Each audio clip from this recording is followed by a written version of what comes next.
Siempre recuerdo una clase de filosofía donde el profesor nos relató esta historia. En una caverna se encontraban un grupo de hombres, prisioneros de nacimiento, encadenados de forma tal que solo podían mirar hacia el fondo de la cueva.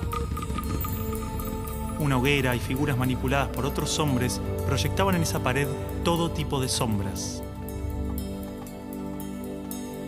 Para los prisioneros, las sombras eran la única referencia del mundo exterior. Esas sombras eran su mundo, su realidad. Uno de los prisioneros era liberado y se le permitía ver la realidad entera fuera de la caverna. ¿Qué tanto tiempo le tomaría acostumbrarse al exterior después de toda una vida de encierro? Posiblemente su reacción sería un profundo temor a la realidad. Podría entender lo que era un árbol, el mar, el sol. Asumamos que este hombre puede ver la realidad tal cual es y entender el gran engaño que era la caverna. El profesor nos explicó brevemente las interpretaciones del mito en relación al conocimiento, la ilusión, la realidad, y cómo posiblemente estemos dentro de una gran caverna que a su vez está dentro de otra. Pero no cabe duda de la necesidad de ese hombre libre de regresar y compartirle al mundo lo que había visto.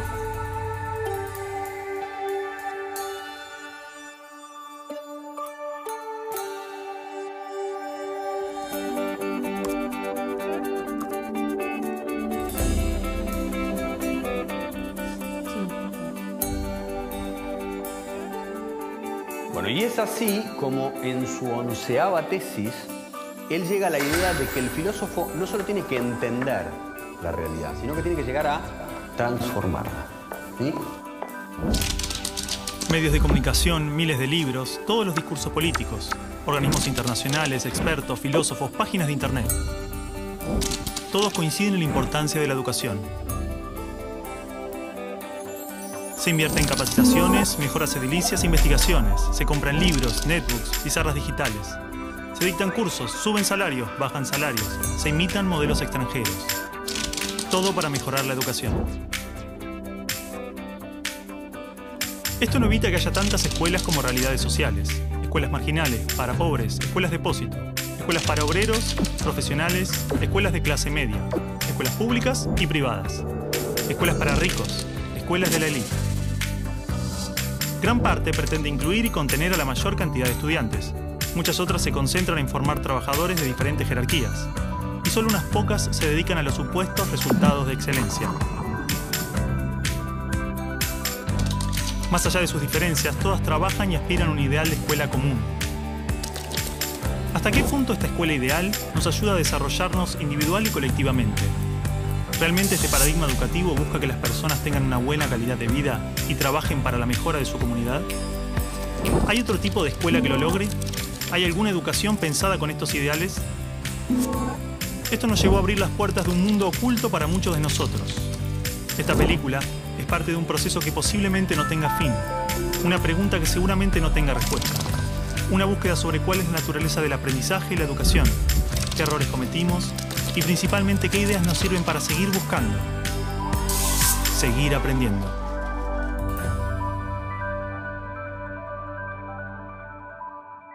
Bueno, supongo que lo que Alicia quiere, la directora quiere, es simplemente estar de acuerdo, consensuar, a ver qué es lo que se va a decir. Es un acto del colegio, el colegio tiene que saber qué es lo que se va a decir.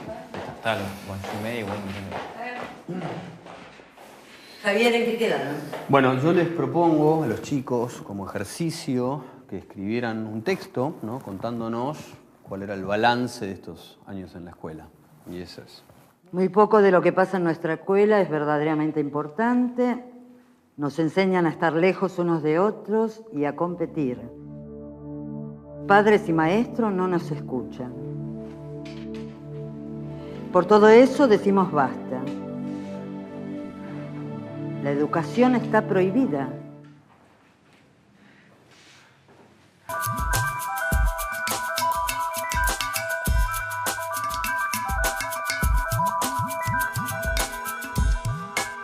Y el estudiante no aprende después de 12 años a leer comprensivamente, no aprende las operaciones matemáticas, no aprende, en fin, aprende muy poquito.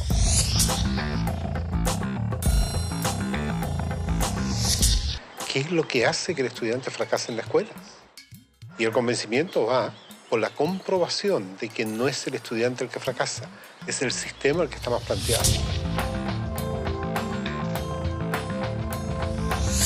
Es que las reformas educacionales actuales, en boga en muchas partes, están mal enfocadas. Son un arreglo cosmético de lo que nosotros pensamos que debemos mejorar en la escuela. El problema está en el modo como concebimos paradigmáticamente a la escuela. Es un problema de concepción básica.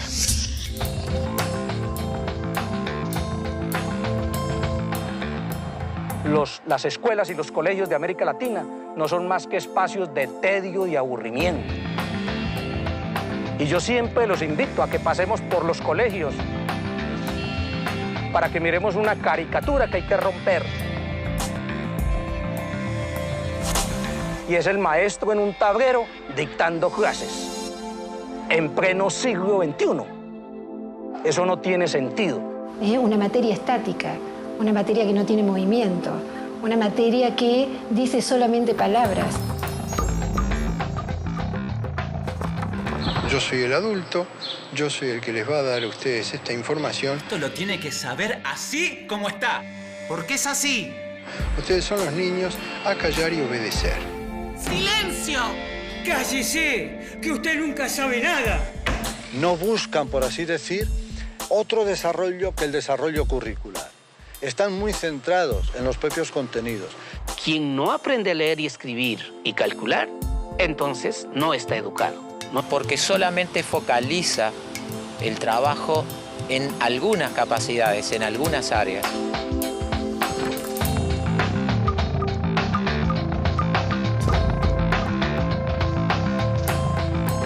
El conocimiento actual está parcializado, porque la mirada es parcial. Nosotros decimos que en las escuelas convencionales el aprendizaje es preventivo. Señor, ¿para qué sirve esto? Y la maestra le dice, algún día lo podés necesitar. Pero estos conocimientos hemos visto de que no duran ni prevalecen durante mucho tiempo. Hoy en día los paradigmas están cambiando muy rápido. El conocimiento está cambiando permanentemente. Entonces, lo que ha pasado es que los sistemas educativos no han cambiado tan rápidamente como el resto de la sociedad. Ahí es donde está el problema de fondo. En las escuelas normales y en las facultades de educación nos dijeron que un objetivo es aquello que es medible, cuantificable y observable. Entonces empezamos a buscar la regla que nos permita medir los objetivos. Y eso se llamaron calificaciones, ya sea una A, una carita feliz, una carita triste. Pero la lógica siempre va a ser la misma. ¿Comparar qué? Comparar el sujeto, sus aprendizajes, frente a una escala estandarizada que mide qué, si cada sujeto es único, singular e irrepetible. Busca que un número defina incluso la calidad de persona que eres.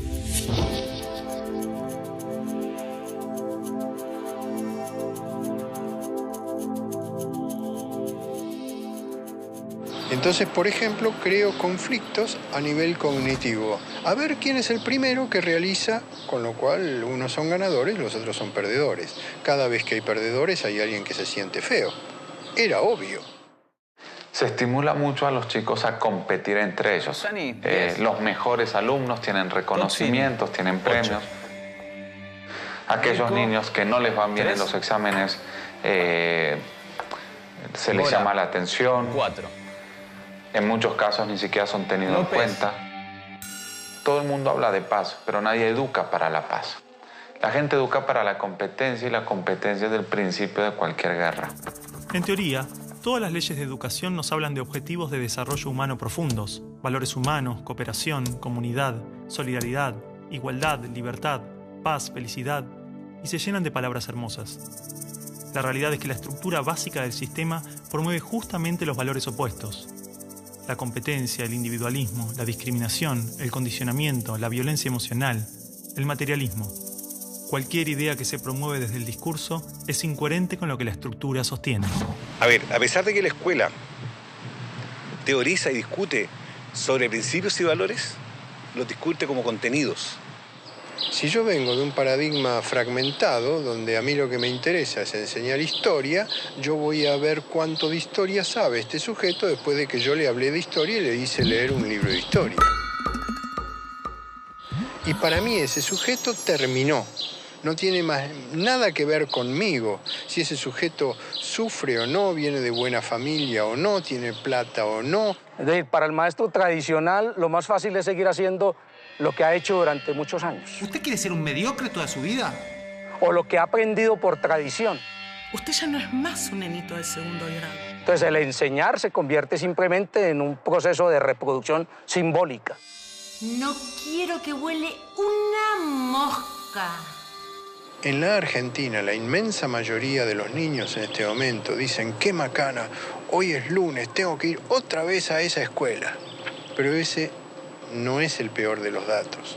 La inmensa mayoría de los docentes en la Argentina dicen eso mismo. Yo creo que los maestros actuales son hijos de un sistema. No es que el maestro nazca o quiera ser profesor para ser bueno o malo. Es lo que el Estado le permite. ¡Basta! ¡Se quedan sin recreo! Ah, no. No me venga con que tiene problemas en su casa. ¿Cómo hago para educar la emoción de estos niños si en mi terciario de formación docente no me hablaron nunca una palabra de las emociones? Si siguen hablando, los voy a separar, ¿eh?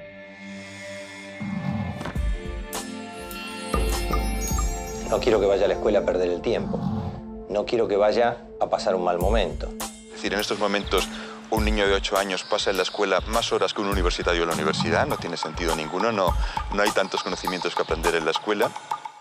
La escuela, entonces, no es ni siquiera el lugar de formación. Es la gran guardería, o como lo llamo yo, un gran parqueadero de niños. Pienso que son cárceles, ¿no? O sea, pienso que es horror pensar que hay que encerrar a los niños, que hay que tener guardias ahí custodiándolos para que no se escapen. Y entonces cada vez se encierra más. Cada vez le hacemos muros más altos. Los muros pueden ser de ladrillo o de árboles, pero igual son muros que aíslan, que separan. Quiero que la escuela sea para él un espacio de crecimiento personal y no un lugar en donde se lo adiestre para una futura escuela secundaria y luego para una universidad y luego para el trabajo. ¿Y luego para qué? ¿No? Pero es mucho más fácil decir, ahora se callan, ahora abran el cuaderno, ahora agarren el lápiz rojo, lo cual es un adiestramiento canino. Eso no es educación.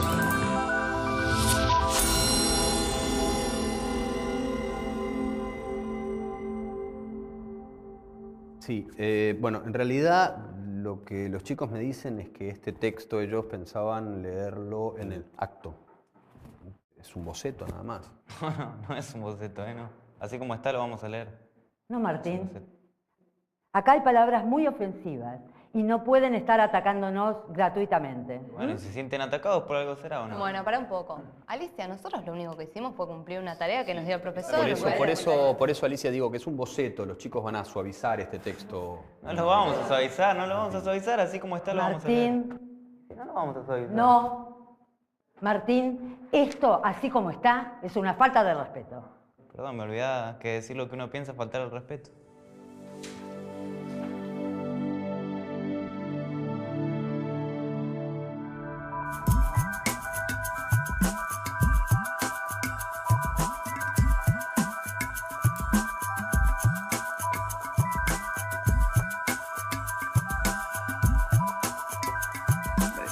Esto casi no se sabe, pero la educación pública, gratuita y obligatoria fue inventada en algún momento de la historia.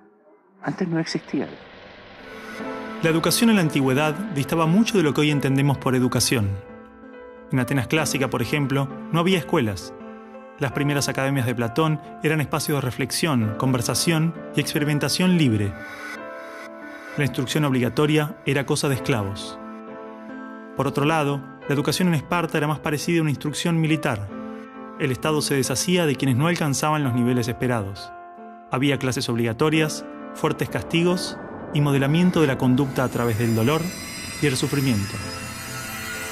Antiguamente la educación estaba en manos de la Iglesia Católica, por lo menos en el mundo cristiano occidental. Y fue recién en el siglo XVIII, en una época de la historia que se llama despotismo ilustrado, seguramente lo escucharon en el colegio, en donde se creó el concepto de educación pública, gratuita y obligatoria. La escuela como la conocemos nace a fines del siglo XVIII y principios del siglo XIX en Prusia. Con el fin de evitar las revoluciones que sucedían en Francia, los monarcas incluyeron algunos principios de la Ilustración para satisfacer al pueblo, pero manteniendo el régimen absolutista. La escuela prusiana se basaba en una fuerte división de clases y castas. Su estructura, heredera del modelo espartano, fomentaba la disciplina, la obediencia y el régimen autoritario. ¿Qué buscaban estos déspotas ilustrados?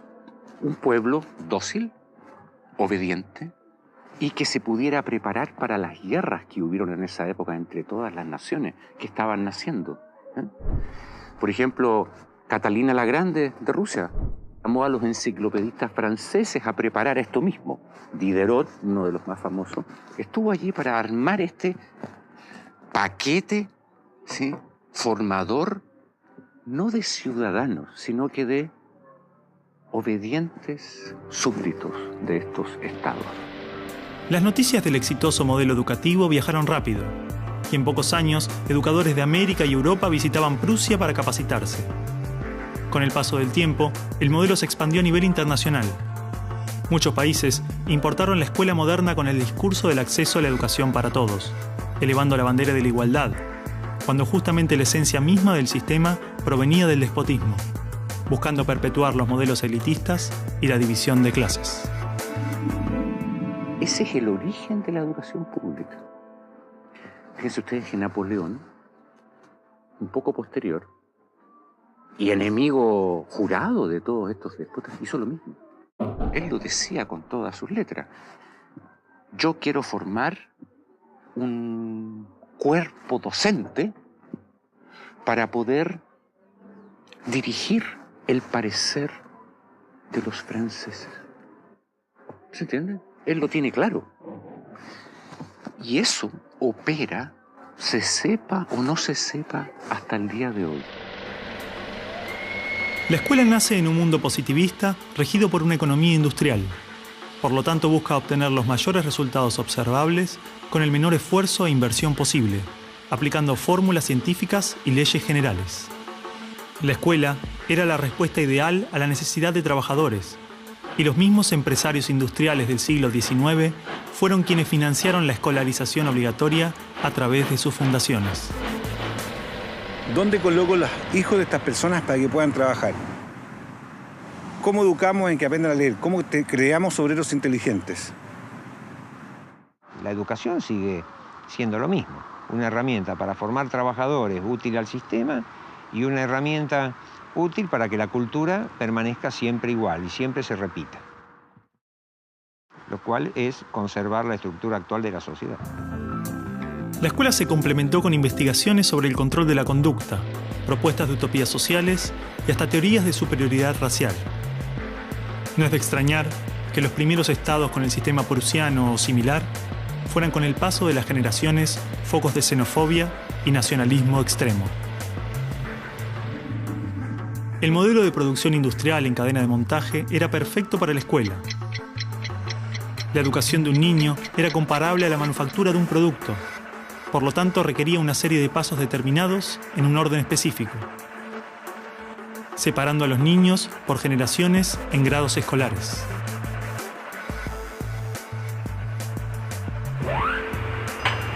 Y en cada una de estas etapas trabajaría sobre determinados elementos, contenidos que asegurarían el éxito, pensados minuciosamente por un experto. Digamos que el maestro es la figura que es la encargada de enseñar una serie de contenidos que tocan, porque alguien ha determinado así, en una edad determinada. Pero la educación no la preparan los biólogos. Y curiosamente muchas veces tampoco son educadores los que la preparan. son administrativos. Son gente que no hace clases. En esta cadena, una persona estaría a cargo de una pequeña parte del proceso, insuficiente como para conocer el mecanismo en su totalidad, ni a las personas en profundidad. Un docente por año, por materia, cada 30 o 40 alumnos, llegando al punto de que el proceso termine siendo meramente mecánico. La educación, como la estamos viendo hoy, es administrativa.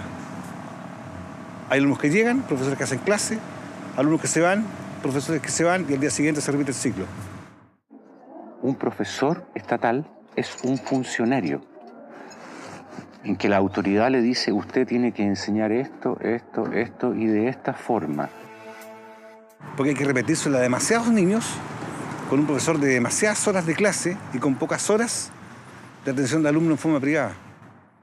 Entonces va a dirigir siempre a un grupo colectivo. Porque evidentemente si tengo 30 niños, no puedo pretender que todos los 30 niños quieran hacer lo mismo al mismo tiempo. Este sistema de cadena de montaje, que nace con el taylorismo, fue aplicado tanto en la industria, la escuela y el ejército de diferentes países y culturas de Occidente.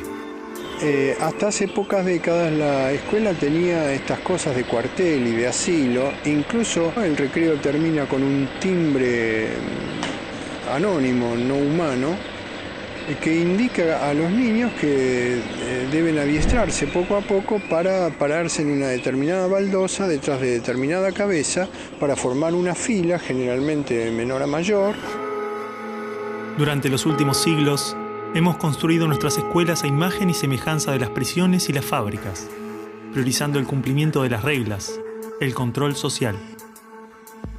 La escuela se pensó como una fábrica de ciudadanos obedientes, consumistas y eficaces, donde poco a poco las personas se convierten en números, calificaciones y estadísticas. Las exigencias y presiones del sistema terminan deshumanizándonos a todos, porque van más allá de los maestros, directivos o inspectores escolares. Están considerados grupos homogéneos, con contenidos homogéneos que tienen que obtener resultados parejos. Que todos tenemos que saber lo mismo. A pesar de que los adultos no sabemos todo lo mismo, a pesar de que no nos dedicamos todo a lo mismo, en las escuelas todos tienen que querer hacer lo mismo y hacerlo igualmente bien.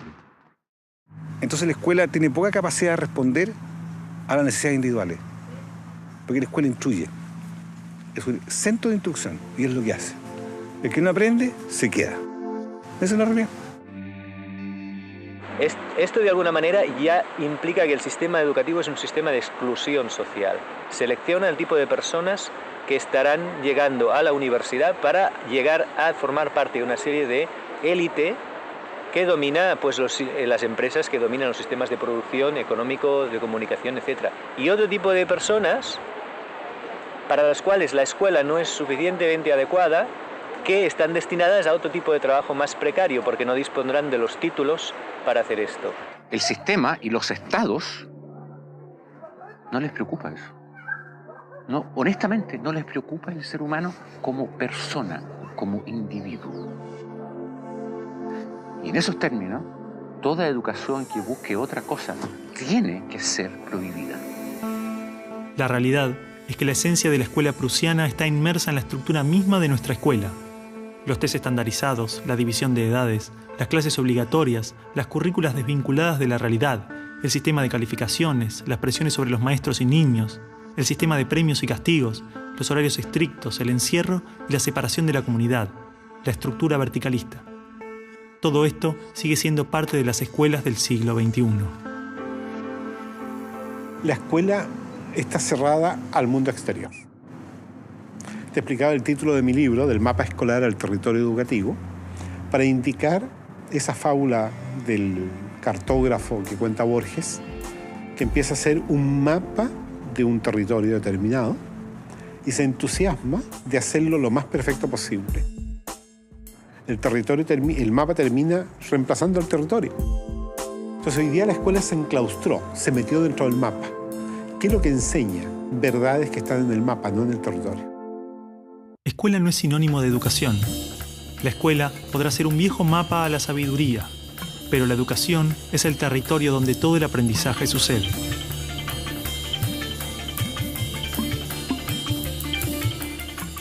¿Qué es una buena educación? ¿Lograr que la mayor cantidad de niños atraviesen los estándares de calidad? ¿Que obtengan herramientas y conocimientos que no les interesan para superar barreras que otros les imponen? ¿No era el objetivo de la educación lograr una buena calidad de vida? Olvidemos por un momento todo lo que sabemos sobre educación, toda nuestra forma de entender la escuela, todo lo que nos han dicho que debemos aprender en la vida y lo que debemos enseñarle a nuestros hijos.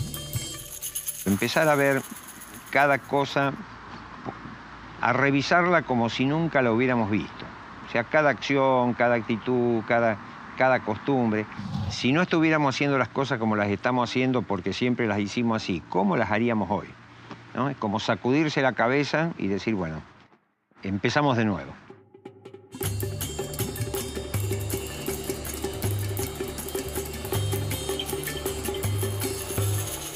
Empecemos de nuevo. A ver, chicos, tienen que entender que el discurso que escribieron es algo que le puede molestar a mucha gente. Bueno, está bien, pero si es lo que sentimos y lo escribimos así, ¿por qué no lo podemos leer así? Son nuestras palabras, lo que pensamos. ¿Cuál es el problema ahora? Cargo de lo que escribimos ahí también. Si de última no lo dicen en tu clase. Pará un poco, Martín, porque te conozco. Te molesta todo en esta escuela. Te molesto yo, te molestan los profesores, te conozco bien. No, vos a mí no me conocés. Sí te conozco. No, no me conocés.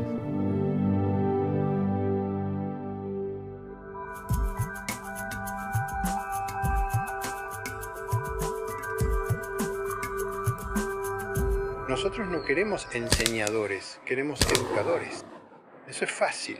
Lo que es difícil es ayudar a producir el normal desarrollo de una persona. Si yo quiero hacer eso, lo primero que tengo que conocer es al ser humano intrínseco. ¿Qué potencialidades trae? ¿A qué edades trae qué potencialidades?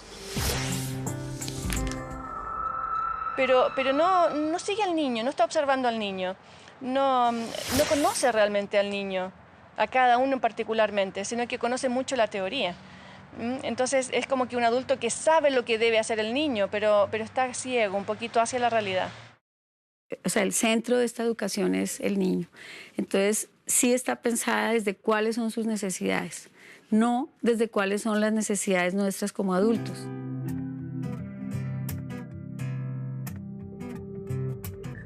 Los chicos desde que nacen con esa capacidad de crear.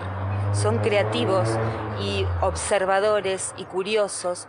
Y en la escuela pueden pasar dos cosas: que se acompañe ese proceso y se propicien actividades para desarrollar esa capacidad, o se la frustre. De hecho, podríamos caracterizar que el ser humano propende a aprender. Incluso podemos decir más todavía, no es ningún mérito del ser humano aprender. Más todavía, es que no puede no aprender. Tú lo ves, él todo el tiempo te está preguntando, ¿y esto por qué? ¿Y esto por qué? ¿Y esto por qué? No es que uno tenga que inculcarle a él las ganas de preguntar, él lo tiene en su esencia. ¿Ya? Basta que tenga órganos sensoriales y percibe, ¿no es verdad? Basta que tenga su cerebro y piensa y razona, e imagina, crea, fantasea. Pero en la escuela se consigue justamente acallarlo.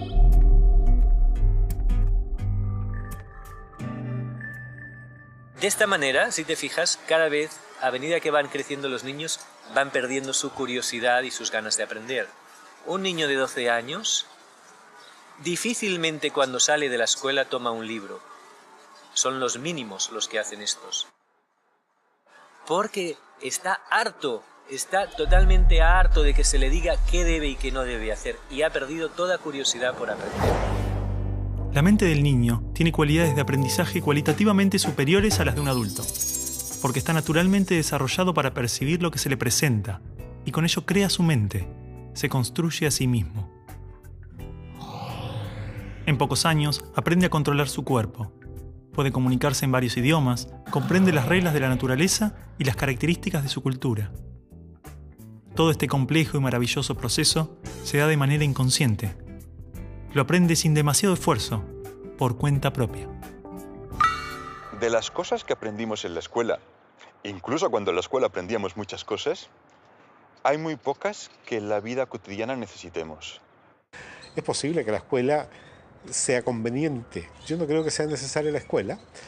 Creo que puede ser demasiado, a lo mejor muy conveniente en la sociedad, pero podemos prescindir de ella.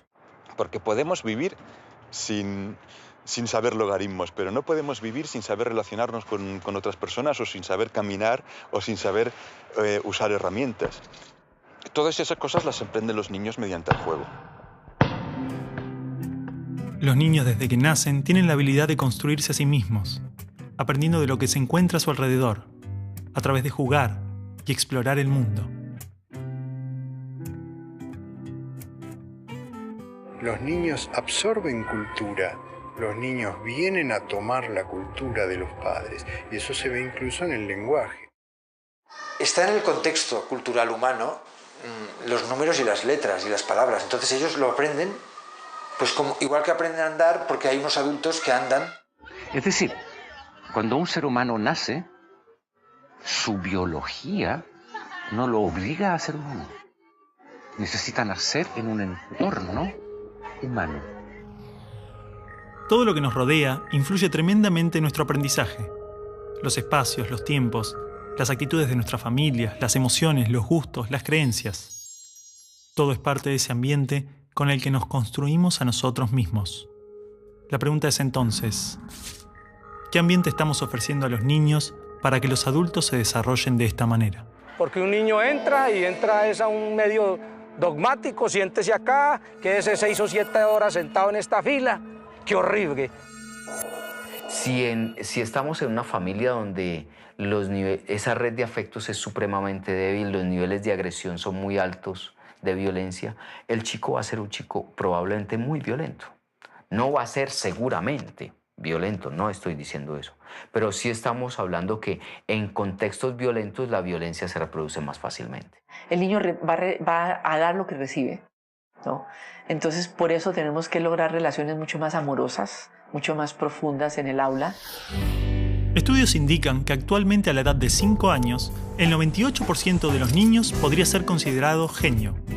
Son curiosos, creativos y tienen la habilidad de pensar de formas diversas, resolver problemas, es decir, tienen la mente abierta.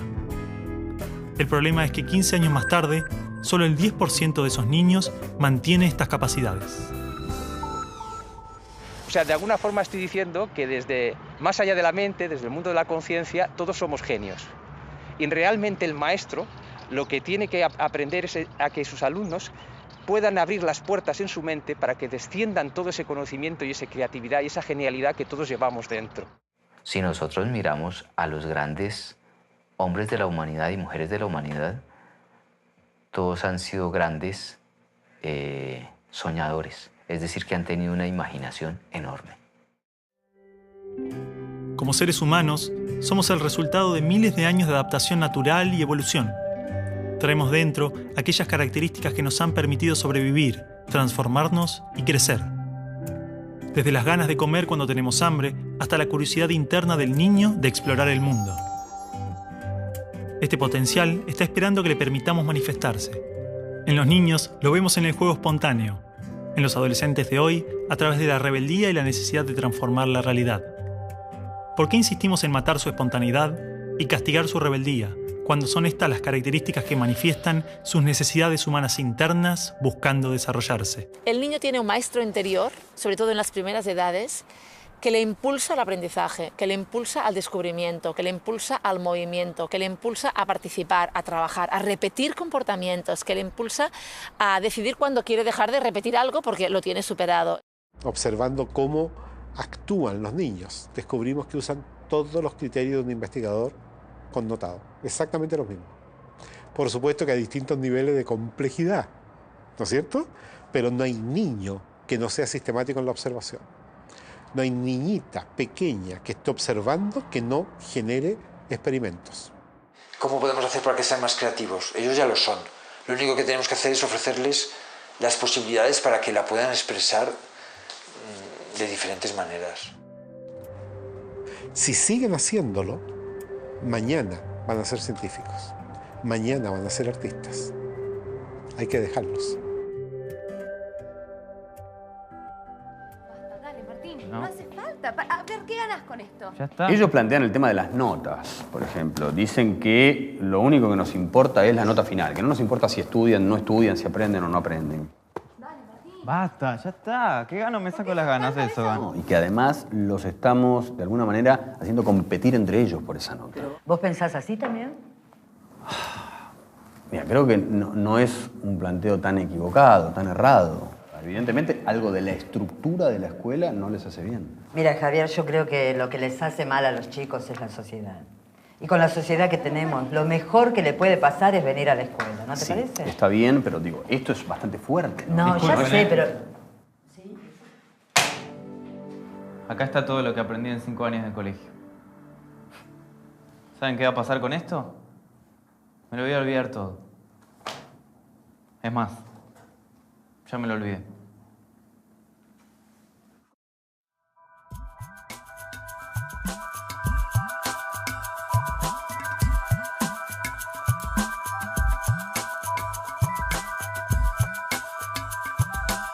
Entonces la educación nace así, en colocar más información porque creemos que esa información es necesaria. La pregunta que yo hago es, ¿cuánto nos acordamos nosotros de lo que nos enseñaron en la enseñanza básica, por ejemplo? ¿Cuánto nos acordamos de los contenidos enseñados en la enseñanza media? Es que la manera en que usted lo introduce no motiva a nadie. Y el estudiante cree que lo único que tiene que hacer es repetir, repetir, repetir, hasta que eso se le meta en la cabeza. Repitan. A ver. Actinio, AC, 3, mental. Actinio, AC, 3, mental. A ver. Cuando yo repito, algo que me dicen que tengo que repetir, simplemente me transformo en un repetidor. Ácido desoxirribonucleico. Ácido desoxirribonucleico. Ácido desoxirribonucleico. Comprenda o no comprenda, no interesa.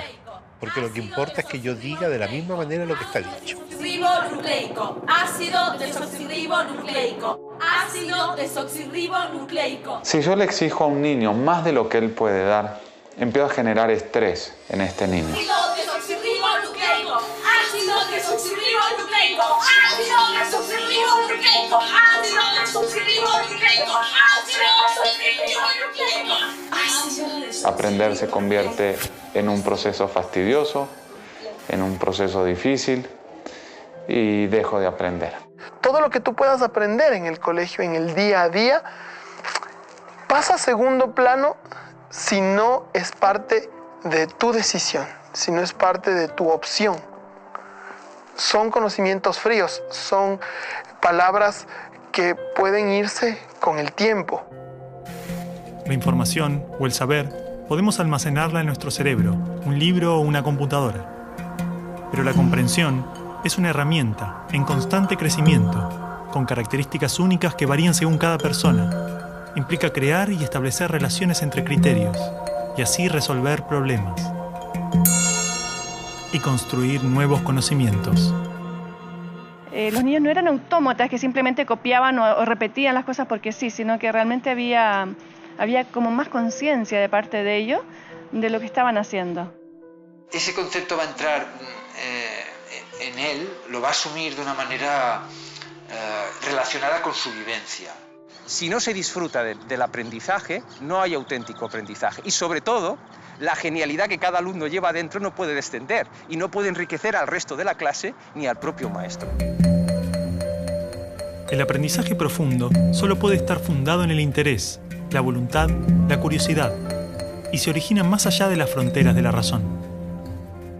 Es mucho más que analizar o relacionar conceptos.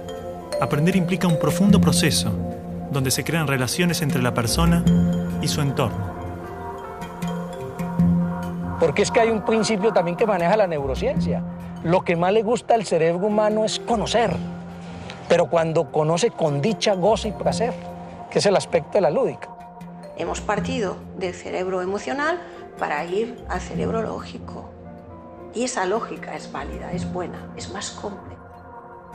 Hay algo maravilloso en ver el momento del descubrimiento, que es el momento del aprendizaje.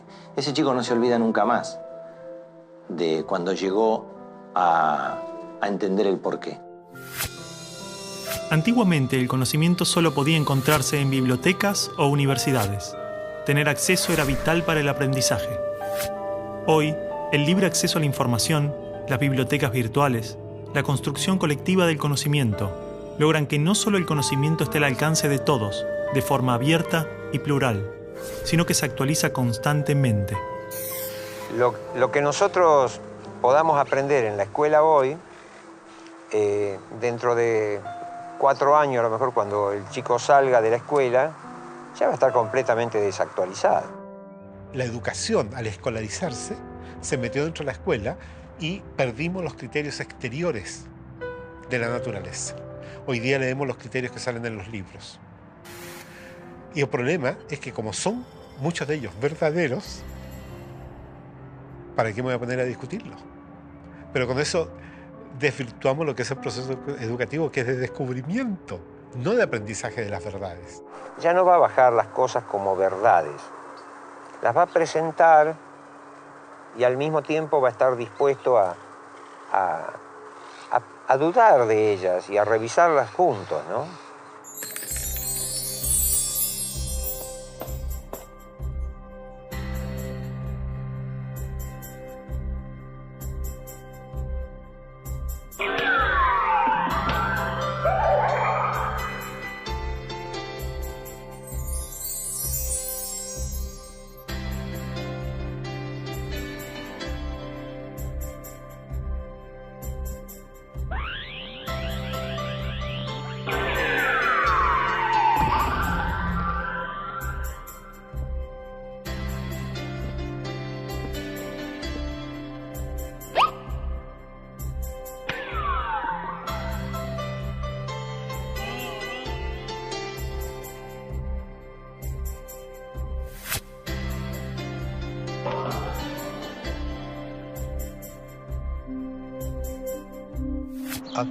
A todo nivel, el ser humano siempre aprende lo que hace. Tiene que esforzarse para aprender lo que no hace. Primero fue la acción y luego viene lo cognitivo, ¿sí? Y a veces nosotros miramos lo motriz como algo peyorativo y resulta que la motricidad está muy ligada a la parte cognitiva. Es decir, el juego es un reto a lo desconocido. Un reto a lo que puede suceder, porque cuando un niño juega o se pone enfrente a esto, pues parte del principio de que pone algo en movimiento. En la educación siempre estamos poniendo en movimiento. A la casa del tío escuela, digo yo, venimos a aprender, eso obvio, no venimos a jugar y nada más, pero jugando se aprende mucho.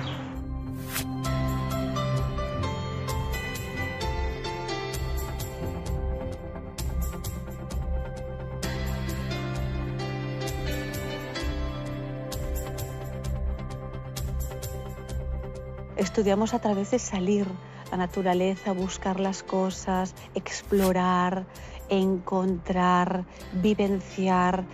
Cuando tú trabajas y conectas con la naturaleza a los niños, todo sale. Ir a esa escuela es un placer porque todos los días tenemos tantas cosas para experimentar, para investigar, para agradecer que estamos vivos. La tarea del educador entonces consistirá en todo momento mostrar misterios, mostrar situaciones en la naturaleza que, aunque estén descritas ya por la ciencia, no lo están para el educando. De tal manera que el educando se sorprenda frente a algo y trate de encontrarle una explicación. Se ha generado todo un movimiento de décadas llamado escuela activa, donde el niño hace, produce, sale del banco. Pero esto no es nuevo, esto lo escribió Piaget en los años 50. No se pone en práctica porque da fiaca. A principios del siglo XX surgieron variados movimientos en la pedagogía. Exponentes de diversas partes del mundo desarrollaron experiencias educativas concentradas en la acción, la libertad del niño y la construcción autónoma del aprendizaje, replanteando toda la estructura de la escuela tradicional. Pero a mediados del siglo, todas estas ideas transformadoras comienzan a caer en el olvido con el miedo a los estados totalitarios. Bueno, el método está centrado en que el niño es el que aprende, totalmente.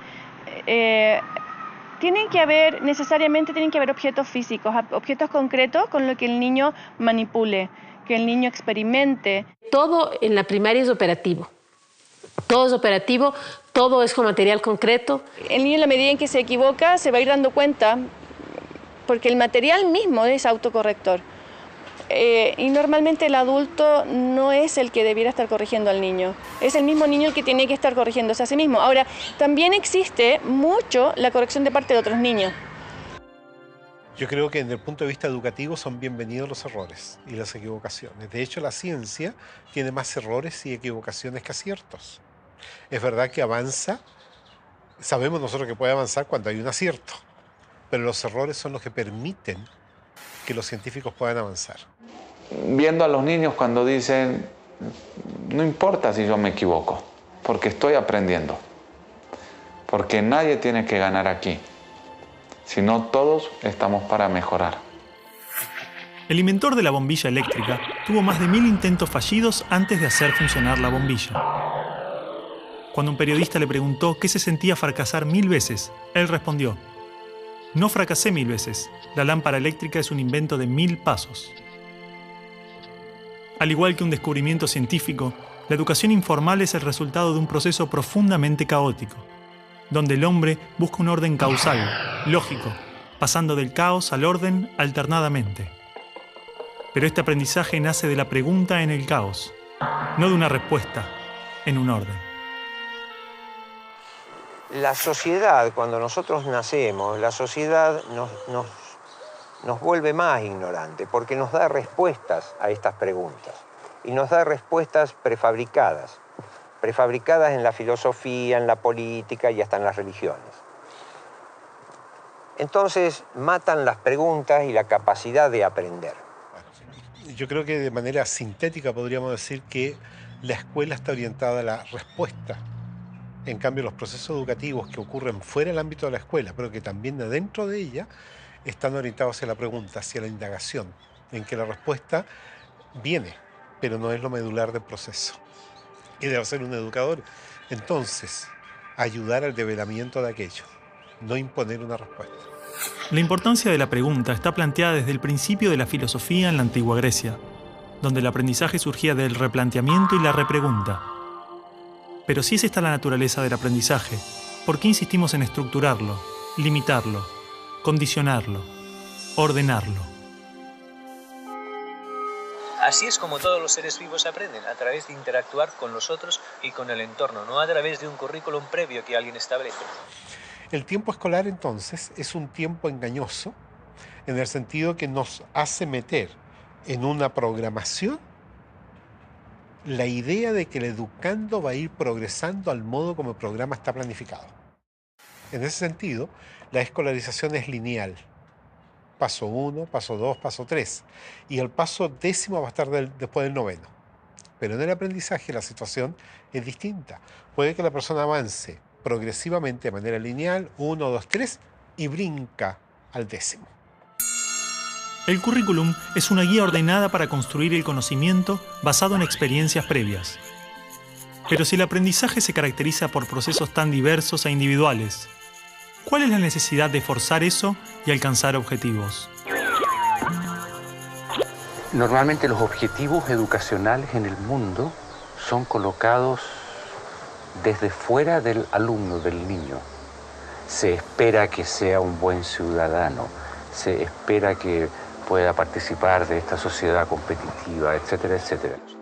Por tanto, el niño empieza a entender que las acciones del ser humano no parten tanto de una fuerza interna, de una conexión con la naturaleza, de una percepción, de una sensibilidad por la vida, sino que están motivadas por algo exterior. Estudio para pasar el examen. No leo para aprender. No me intereso por los animales porque me gustan. No, es que ahora no me toca los animales, ahora toca otro tema.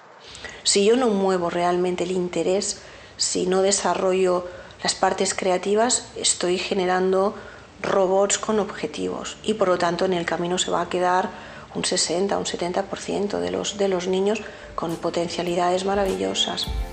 Nuevamente, repitan. Accinio, hace, tres, metal. Accinio, hace, tres, metal. Accinio, hace, tres, metal. Accinio, hace, tres, actúo porque si hago esto, conseguiré un premio, tendré un coche de esta manera y tal. Y si esto significa que tengo que especular o que tengo que pasar por encima de quien sea, tengo que mentir y tengo que pisotear al que tengo al lado, me es igual. ¿Esto qué tipo de relación educativa lleva esto? Un tipo de relación educativa que pone el énfasis en el resultado. Al crecer, la escuela y la sociedad nos llevan a asumir motivadores externos para alcanzar los objetivos. Y difícilmente podemos entender que alguien pueda realizar algo sin interés, más que el propio placer del proceso. Pero un niño pequeño no tiene un lugar a donde ir, simplemente disfruta de crecer, camina por el simple placer de caminar y explorar, y esto lo hace desarrollarse. Su motivación no está en el objetivo ni en el resultado, está en el camino. Lo que podemos decir es que no tenemos objetivos concretos sobre la vida de los niños, que tengan que aprender determinadas cosas, que tengan que ser de determinada manera. Esos objetivos no los tenemos. El currículo que se maneja acá es un currículo que está plasmado en un camino y que el niño maneja ese camino. Entonces, él lo tiene y él sabe. Entonces, el maestro no es el protagonista de la película, el contenido no es el protagonista es el niño que, acompañado del adulto que hace de intermediario, se pone en contacto con el conocimiento y el conocimiento pues ya atrae y actúa por sí solo, ¿no? Y ahí, en eso que les estoy contando, se respeta el ritmo del niño. O sea, no hay la presión fundamental de que tiene que llegar a este resultado en tal tiempo. Si yo me planteo que a lo largo del curso tienen que aprender a escribir su nombre, pues voy a estar preocupado y en vez de ver al niño voy a ver el objetivo y voy a intentar adaptar al niño al objetivo. Si lo que quiero es que él aprenda y viva, digamos, de manera espontánea, pues eso lo va a aprender de todas maneras, pero yo no voy a estar preocupado por ello y vamos a poder fluir y disfrutar del proceso. Finalmente los chicos no solamente la pasaron mejor, es decir, dentro de 20 años tendrán un mejor recuerdo de su escuela, que ya es muchísimo, sino que además tienen rendimientos mejores con resultados a largo plazo mejores.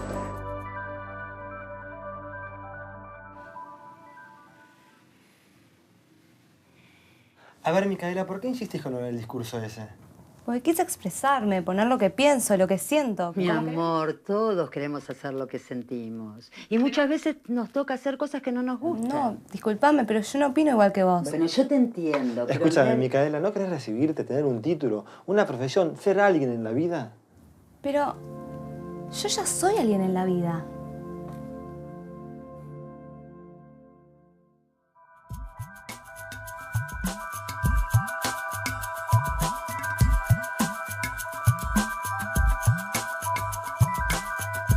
Uno se encuentra con dos carriles pedagógicos básicos.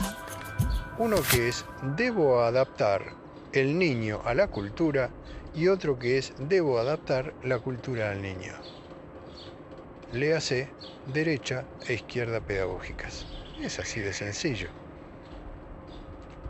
Y en algún lugar del medio debe estar la verdad. La escuela construyó sus cimientos sobre una idea fundamental que trasciende a toda su estructura: la noción de que los niños están vacíos. Y en consecuencia, su individualidad puede ser rota y reformada, intervenida acorde a necesidades externas. El niño ha sido considerado un objeto de estudio, una rata dentro del laboratorio de socialización más grande de la historia, cuyo principal objetivo fue modelar al ser humano. Esto es muy humano, ¿no? Pensar que el bosque, si no lo cuidamos, se estropea. El bosque, con dejarlo tranquilo, es suficiente. Siempre, todo lo que tenemos de bosque es porque el ser humano no ha intervenido. Pero el ser humano cree que interviniendo hace más, hace mejor las cosas. Dentro de la semilla de un árbol se encuentra toda la información que este ser necesita para desarrollarse. El ambiente que lo rodea contiene todo lo que ese árbol necesita para crecer, pero este desarrollo depende de la estructura interna de esa semilla. Todas las reacciones a las condiciones externas están planificadas en el interior de cada ser, tanto de un árbol como del hombre. La formación de los órganos vitales, la estructura ósea, Los tejidos, las características básicas de cada uno de nosotros son el resultado de un proceso interno, autónomo, que no requiere la intervención del ser humano, donde la madre solamente satisface los recursos necesarios, pero no dirige. Cualquier célula tiene una estructura interna que le permite saber inconscientemente qué necesita en cada momento, cómo ha de ser el entorno a su alrededor, para satisfacer las necesidades internas de la célula, expresadas genéticamente, para que esa célula pueda llegar a ser lo que en potencia ella es. Es decir, el objetivo de la vida es vivir y autorrealizarse. Para eso ese organismo necesita encontrar un entorno que respete, que satisfaga esas necesidades internas. Había un jardinero que tenía tanto amor a las plantas y entonces las cuidaba tanto que iba allí y en cuanto empezaban a brotar iba estirando del tallo. ¿Qué sucedió? Todas o se deformaron o murieron. O sea, el crecer es innato. No tienes que estirar a nadie, no tienes que hacer que saque nada. Solo tienes que procurar que le llegue lo necesario. Para sobrevivir, esta célula tiene ciertas necesidades básicas: alimento, seguridad y tal vez el elemento más importante que ha hecho posible toda la evolución biológica: el amor. Una vez que la célula cuenta con estos recursos, comienza a desarrollarse, a autorrealizarse. El amor es necesario en todo momento del desarrollo de la vida.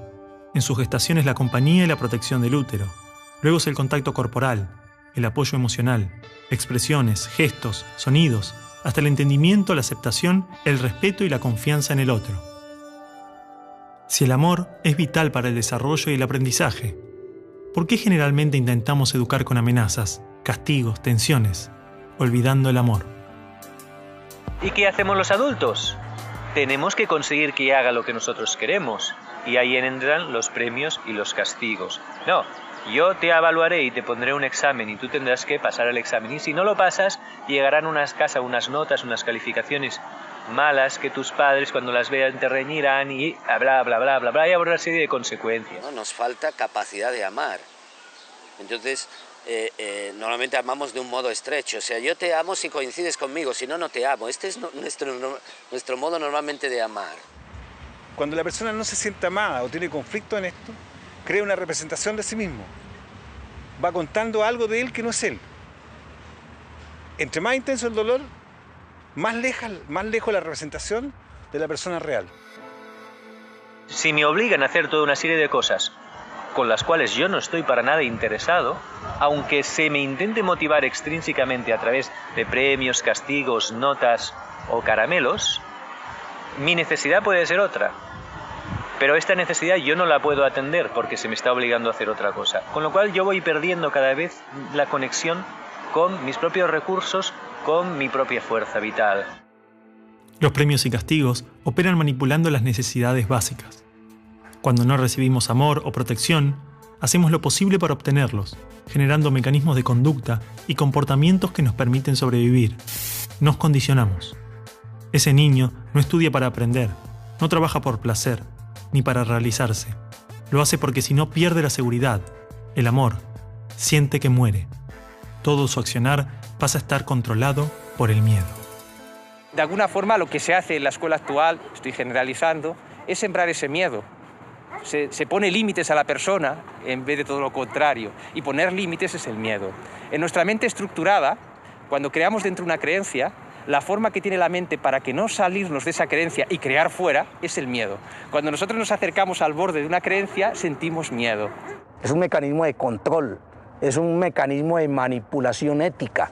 Si tú te portas bien, yo te califico bien. Eso es un modelo conductista. Ese es el gran modelo conductista que tanto daño ha hecho a nuestra sociedad. El Manifiesto Conductista de 1913 promovía una psicología cuyo objetivo era la predicción y el control de la conducta. Mediante experimentos con ratas, animales y su condicionamiento, se desarrolló una ciencia del control social, utilizada para pensar las bases de la escolarización moderna, la publicidad, la propaganda política, el entrenamiento militar y los ejercicios de tortura. La manipulación de masas a través del miedo. todo lo que vemos actualmente en nuestro mundo, todo tiene como bases el miedo. El miedo al cambio, el miedo al progreso, el miedo a ser tú mismo, el miedo a amar, el miedo a revelar tu ser enfrente de este mundo. Entonces estamos creando una sociedad en que la gente trabaja en cosas que no le gustan por conseguir dinero, por conseguir posición. O sea, es la sociedad del autoengaño. Tengo un diploma de, tengo un título de, tengo... Y el tener es lo que nos separa realmente de nuestra identidad, es lo que nos vuelve a llevar al miedo. Tengo que aparentar que soy. Los chicos que han estado y que han salido de este tipo de escuelas nos comentan muy alegres que ellos no sienten esa presión, porque han descubierto a lo largo de su infancia y de su adolescencia que las cosas las hacen por un placer personal, por un gusto personal, por una meta personal. O sea, lo importante es estas ganas de vivir. Sin estas ganas de vivir, la vida no vale la pena, ¿no? Entonces los niños nos muestran estas ganas de vivir que como adultos hemos perdido. Así que las primeras preguntas tendrían que ser, ¿estoy cuidando las ganas de vivir de este niño o no? Es decir, cuando el niño está bien cuidado, y bien cuidado significa respetado en sus procesos vitales, acompañado por adultos disponibles, con una serie de límites que le ayudan a fortalecerse, cuando el niño está bien cuidado, el niño tiene ganas de construir cosas con los otros desde el amor.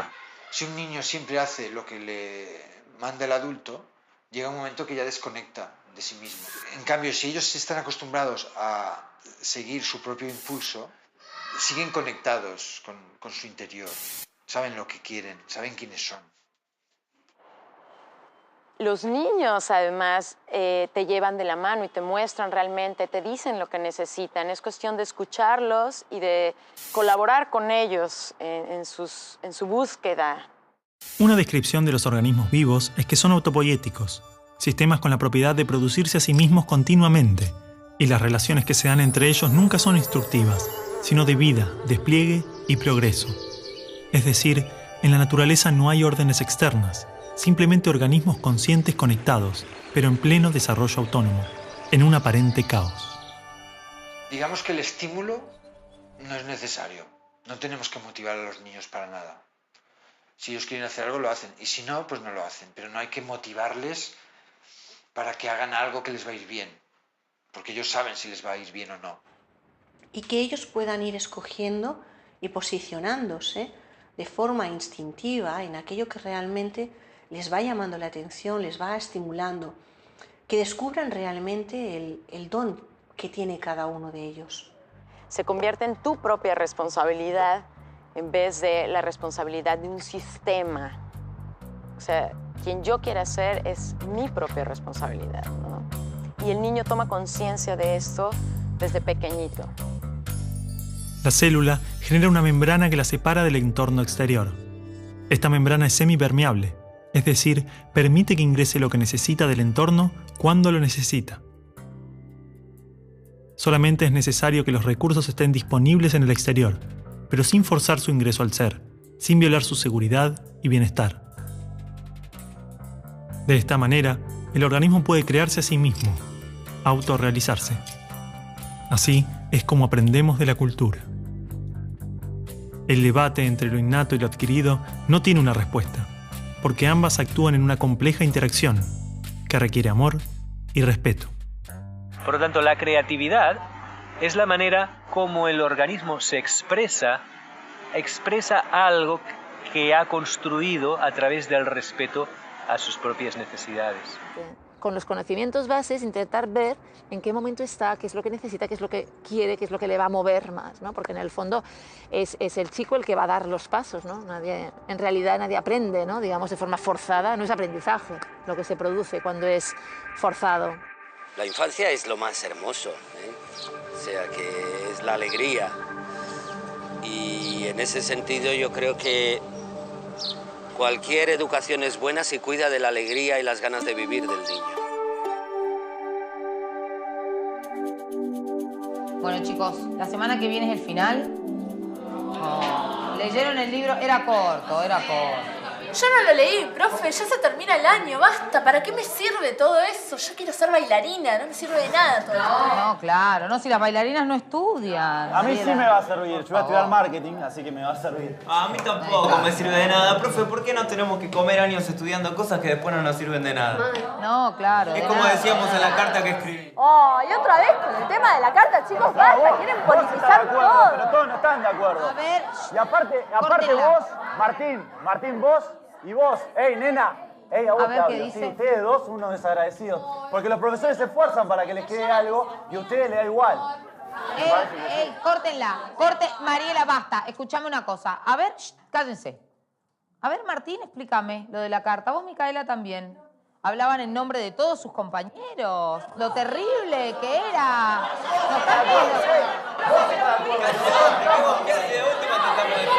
Ahí está. ¿Qué querés, Juan?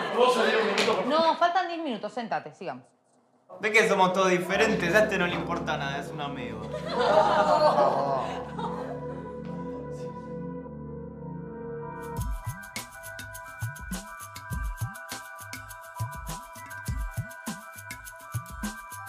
¿Por qué es necesario que los niños estén agrupados por edades?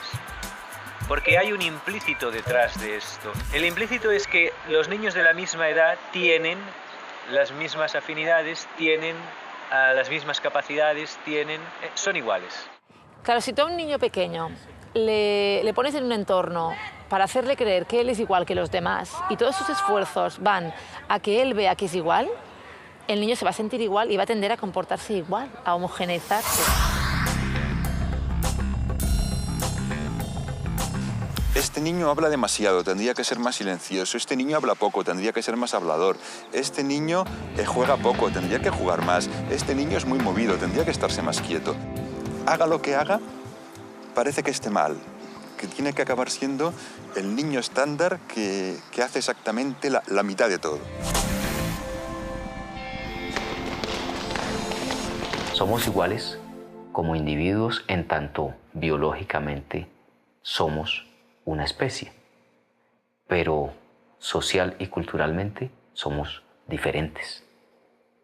Y eso no lo ha podido entender la escuela. Tienen ritmos de aprendizaje diferentes, tienen intereses y motivaciones diferentes, tienen maneras de relacionarse diferentes. Gardner ya hace unos cuantos años definió que una persona no tiene solamente una inteligencia lingüística, verbal o lógico-matemática, sino que tiene inteligencias muy diversas, entre ellas también todo lo que hace referencia a lo emocional. La diversidad, de alguna forma, precisamente nos está diciendo que todos somos originales. Somos originales como individuos y somos originales como culturas y como sociedad. El valorar eso en cada uno y que cada niño sienta que las diferencias que tienen con los demás son lo que justamente hace más rica la vida. ¿Cómo logramos que se valore esta diversidad si ni siquiera la entendemos como adultos? Que tengamos igualdad de derechos no necesariamente implica que debamos hacer lo mismo.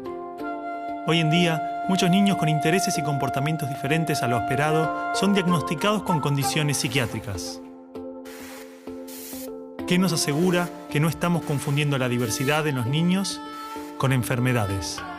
Es una auténtica epidemia, una moda. En algunas zonas ya hay como un 10% de niños en las escuelas tomando psicofármacos para su supuesta hiperactividad. La hiperactividad no está demostrada que neurológicamente exista ni que sea siquiera una enfermedad, porque cumples unos criterios de diagnóstico y entonces alguien decide que tú eres un hiperactivo, que tú eres un superdotado, ¿no? Que estás dentro del límite de la normalidad aceptada para considerarte inteligente. Una de dos.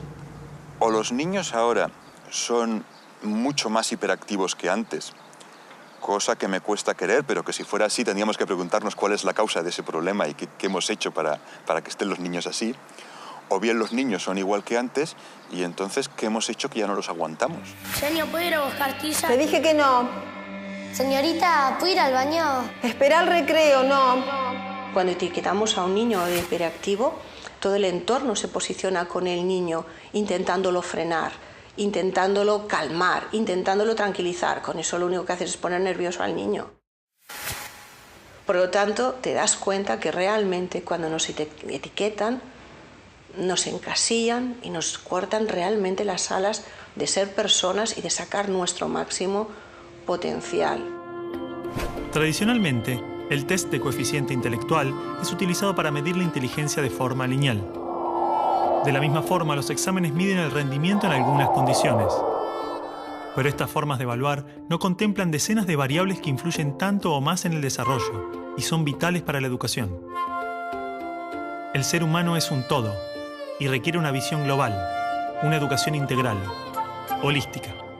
La inteligencia holística plantea de que es posible desarrollar un tipo de inteligencia unificadora, porque el holismo no es otra cosa que la visión del todo. O sea, tener un equilibrio entre lo que nosotros llamamos cabeza, corazón y manos, para nosotros eso es poder desarrollar un ser humano equilibrado, digamos. Y en última seguimos en la educación con lo mismo, fragmentando los espacios, aquí enseñamos ciencias, aquí enseñamos sociales, entonces eso no es educación integral. Imaginemos que los padres de María quieren que tenga una educación integral. Entonces la envían a un colegio trilingüe, donde tiene todo tipo de deportes, más de 10 asignaturas académicas, sala de informática, laboratorio. Realizan visitas académicas todos los meses, talleres de ajedrez, teatro, plástica, música, danza, patinaje, granja, karate, yoga y meditación. Tanto dentro como fuera de la escuela, la educación integral no tiene relación con la cantidad de recursos o materias, sino con un enfoque global. Porque funciona también con áreas integradas, no segmentadas como en la educación tradicional, en donde solo piensan en español o solo piensan en matemáticas, sino las matemáticas son historia y son lenguaje y son geografía al mismo tiempo, ¿no?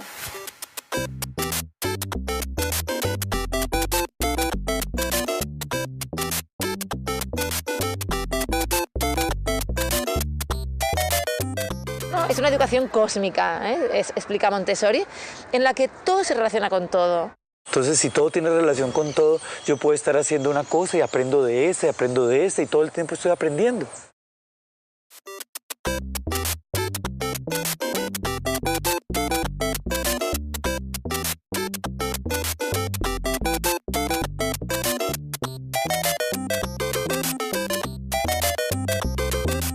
Y lo que entonces teníamos que hacer era permitir que los niños tuvieran contacto con distintas experiencias.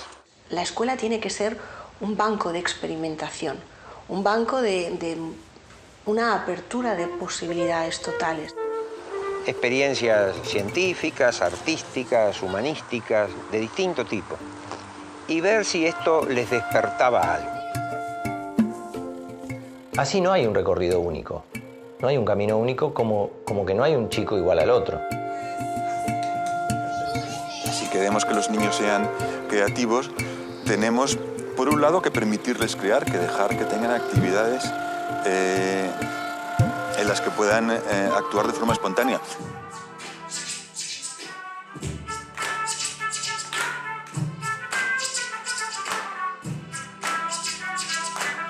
En este camino personal de creación y expresión, el arte juega un papel fundamental, ya que es la manera que tenemos de manifestar nuestra creatividad y personalidad.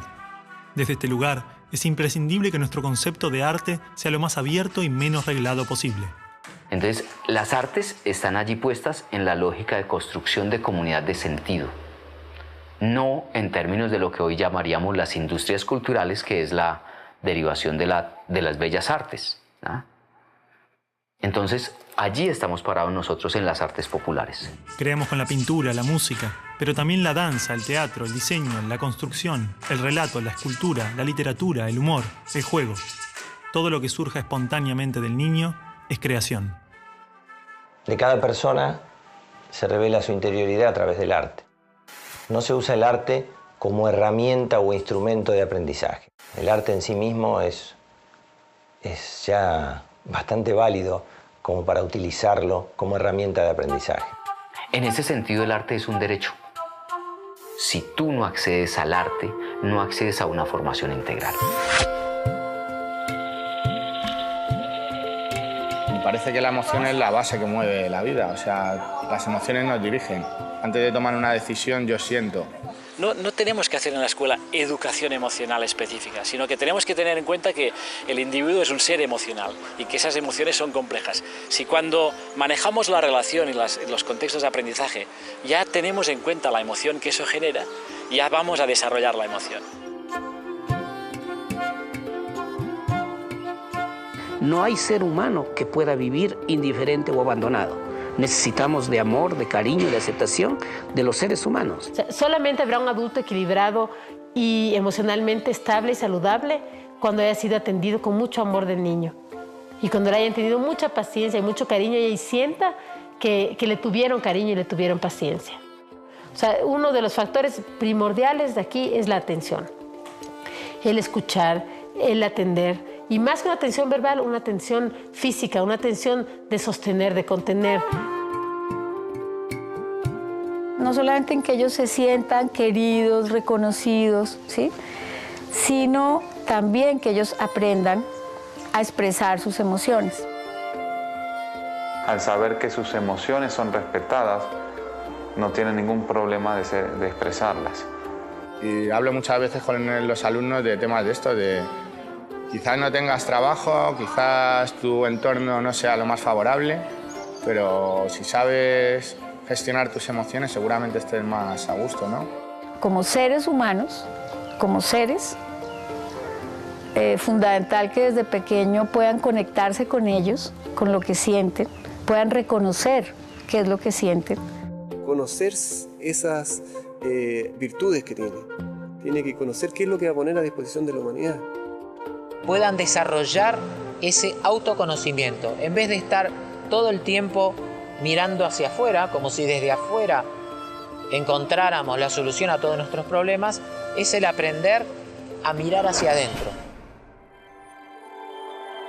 Aprender a conocer todas las herramientas de las que disponemos para básicamente definir el propio destino, para que cada uno aprenda a ser artífice de su propio destino, que cada uno decida, ¿no?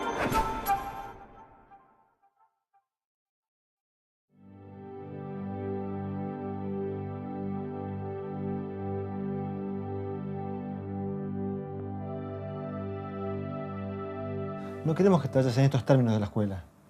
Yo tampoco me quiero en estos términos de la escuela, pero el discurso lo vamos a leer igual. Querido, dentro de poco vas a estar afuera, vas a tener que elegir una profesión, tomar decisiones, ser responsable. No puedes seguir jugando como un nene. Está bien. Perfecto. ¿Y cuándo ustedes me enseñaron a elegir?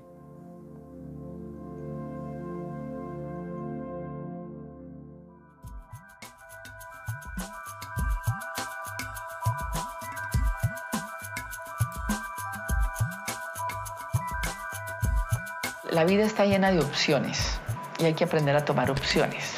Por eso la organización de todo el material educativo lleva a que los niños puedan tomar decisiones. Un ambiente que respete sus necesidades, que se pueda mover, que tenga una serie de materiales, que pueda descubrir, que pueda tocar, que pueda seguir sus propios impulsos, sin nadie que le pretenda enseñar. Donde los alumnos pueden elegir las materias que no quieren hacer, las que quieren hacer, donde pueden proponer actividades autogestionadas por ellos. Una escuela abierta, una escuela donde no había, el estudiante no tenía que rendir cuentas a nadie, donde cada quien podía ser sí mismo. Entonces, el que quiere entra aquí, el que quiere entra aquí. Entonces, niños de diferentes edades, por sus propios intereses, acceden a eso. La libertad de aprender lo que quieren aprender, de aprender a su tiempo y no aprender lo que no quieren aprender.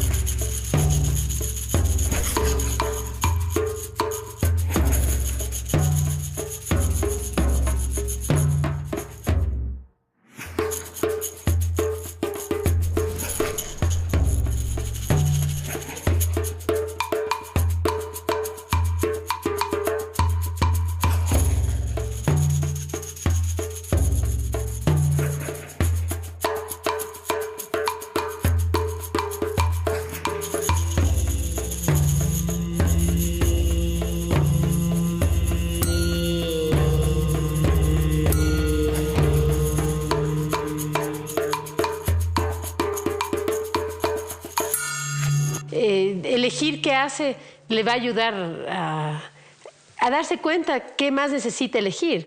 De alguna manera, los proyectos le permiten probar muchas opciones y de pronto tener al final de su proceso una idea más clara de sí mismo.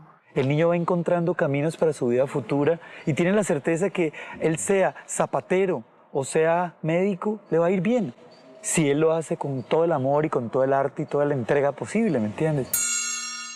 Uno no puede aprender libertad en teoría y cuando salen de la escuela luego ser libres.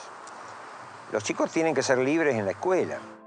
Si uno no puede decidir qué es lo que quiere experimentar, qué es lo que quiere vivir, está muy limitado a la hora de aprender. Solamente cuando tú tienes autonomía y te sientes respetado en tu autonomía, vas a poder saber qué quieres. Básicamente los niños que no logran estos niveles de independencia, que se convierten en niños dependientes de otras personas, nunca van a hacer lo que ellos quieren, siempre van a hacer lo que otras personas quieren. Primero necesitas saber resolver situaciones por ti mismo y en ese proceso se va a dar la responsabilidad. Yo me propongo, yo hago, obtengo y es un ciclo ya de toma de decisiones, de voluntad, de manejo de la libertad. Y después de la responsabilidad, entonces puedes aspirar a esa libertad bien entendida. Quizás el mayor desafío que enfrentamos es nuestra tendencia a dirigir la actividad del niño. La única forma que conocemos de educar es decirle al otro qué hacer y cómo hacerlo. Y tenemos pocas experiencias donde decidimos por cuenta propia. Me encuentro muchas veces en las aulas que les pregunto qué quieren hacer y no saben qué hacer. O sea, están muy acostumbrados a una directividad en el aula. Vamos a hacer esto, vamos a hacer lo otro. Porque el docente en general está acostumbrado a ser el que dirige todo. Sin embargo, de esta forma, le damos una participación activa al niño. Un docente que ya no dicta clases, sino está pasando por los grupos, orientando, facilitando. Los escucha y les da espacio para desenvolverse. El profesor hace las propuestas, no impone, sino que propone. No es que tú tengas la autoridad y él no la tiene. Se trata de sembrar en el alumno la idea de que él tiene que ser la autoridad en su propia vida.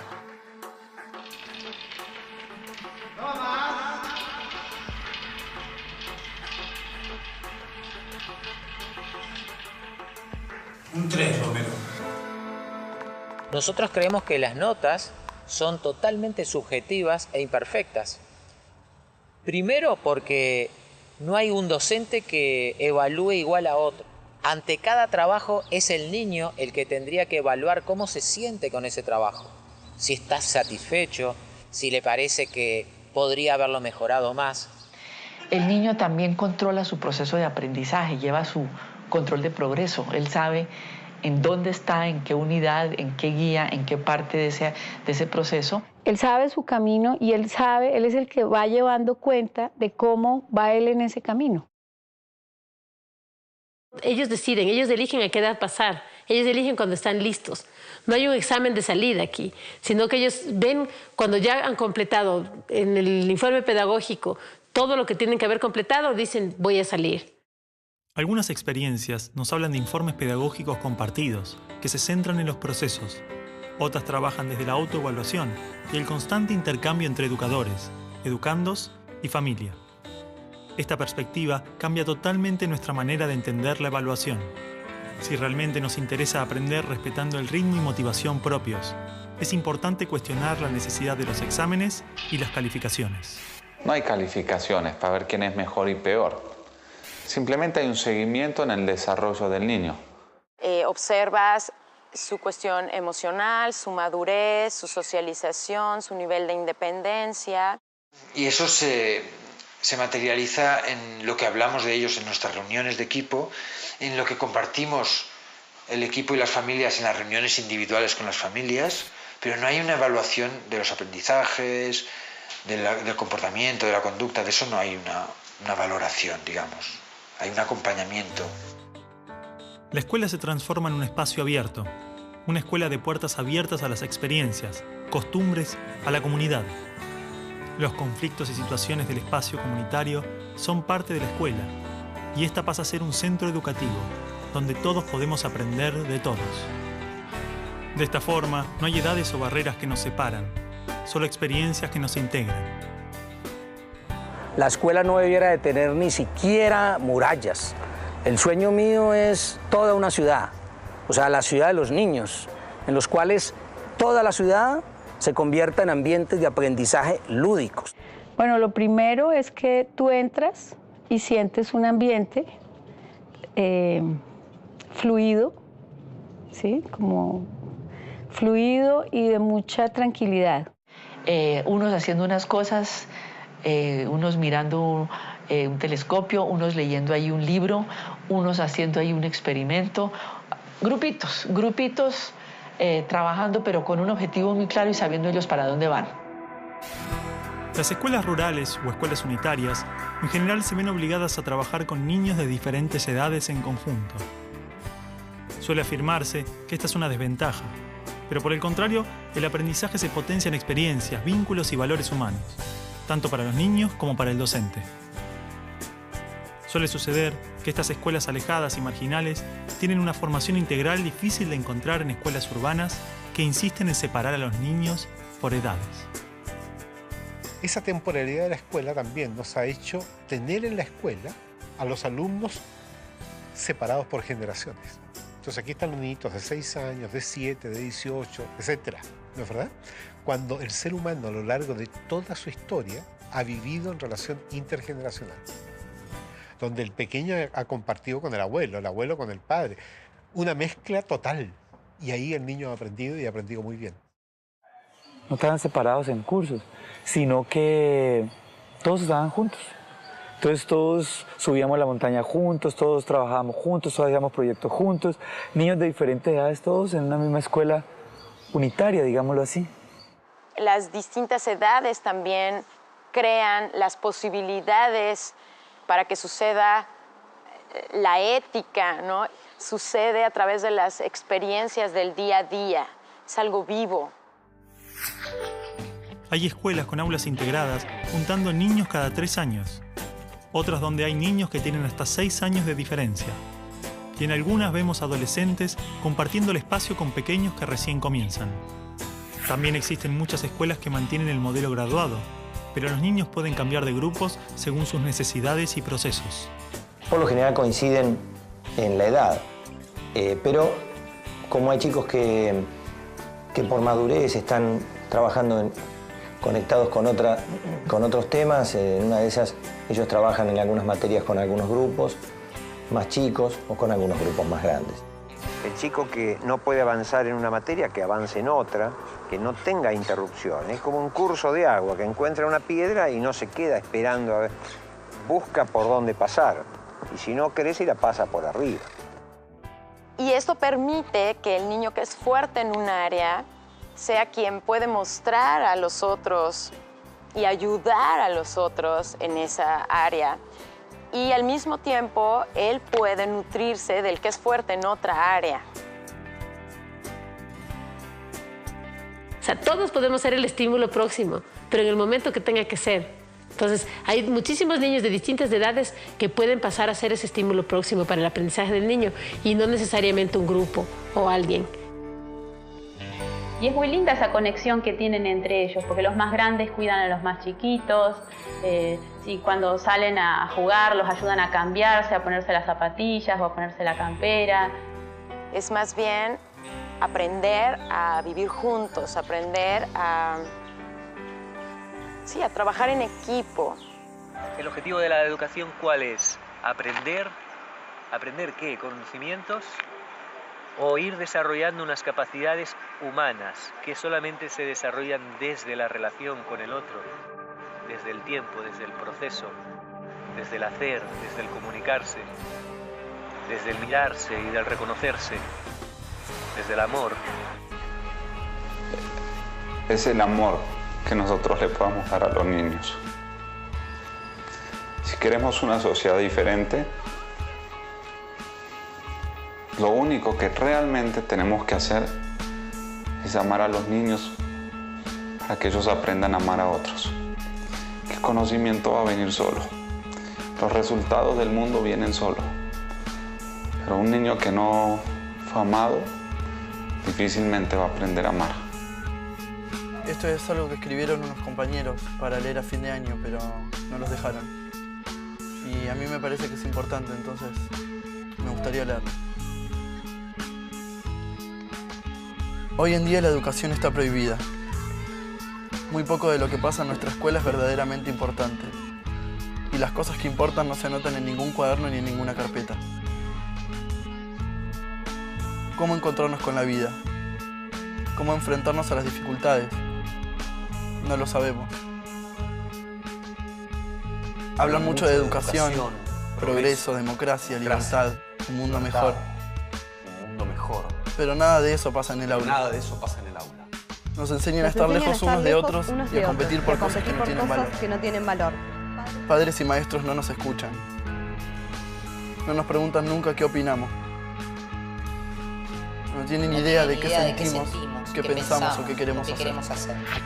¿No sería maravilloso que podamos elegir día a día ir a la escuela? Que sea elección nuestra, no de nuestros padres. Que la escuela sea un lugar hermoso, donde disfrutar, donde jugar, donde ser libres, donde elegir qué aprender y cómo aprenderlo.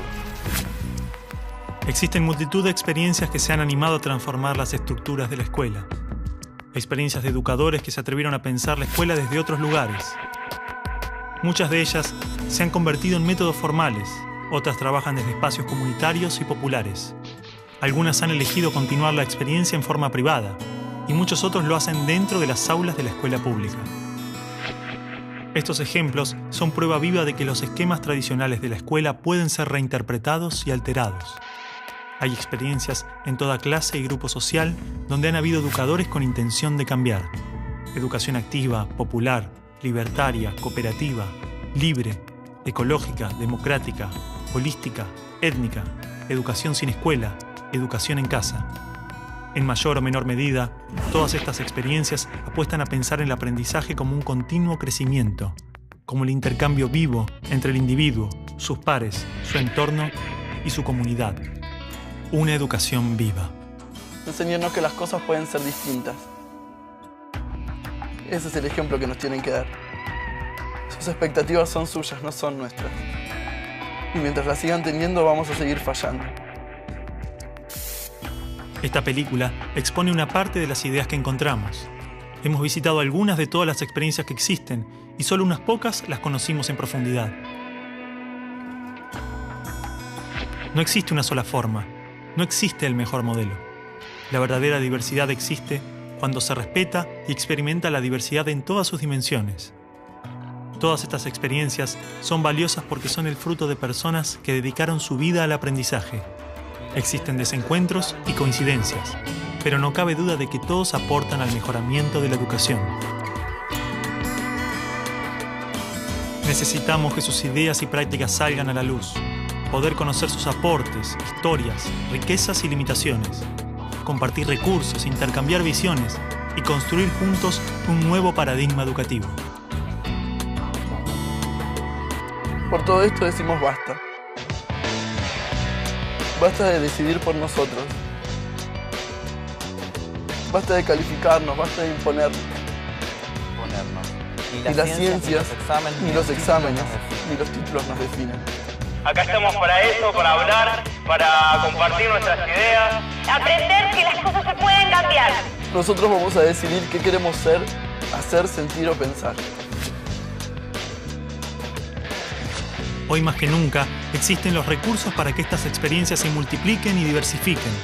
Existe la posibilidad de que la escuela se reencuentre con la educación, que sea un espacio construido y gestionado por toda la comunidad, que responda a las necesidades de las personas y su entorno. Creemos que la educación está prohibida, no por culpa de las familias, no por culpa de los chicos, no por culpa de los docentes. La educación la prohibimos todos. Cada vez que elegís mirar para otro lado en vez de escuchar. Cada vez que elegimos la meta en lugar del trayecto. Cada vez que dejamos todo igual en lugar de probar algo nuevo. Esta película es una invitación a encontrarnos con la educación más allá de los muros de la escuela que todos conocemos. Una invitación a pensar otras formas de aprendizaje, a conversar y debatir acerca de nuestras prácticas escolares y educativas. Seas docente. Seas alumno. Seas padre. Seas quien seas. Ayúdanos. La educación tiene que avanzar. Tiene que crecer. Tiene que cambiar. Encontrarnos con los otros, conocer y explorar sus experiencias, intercambiar ideas y llevarlas a nuestra realidad. Esa es nuestra propuesta y empieza hoy mismo.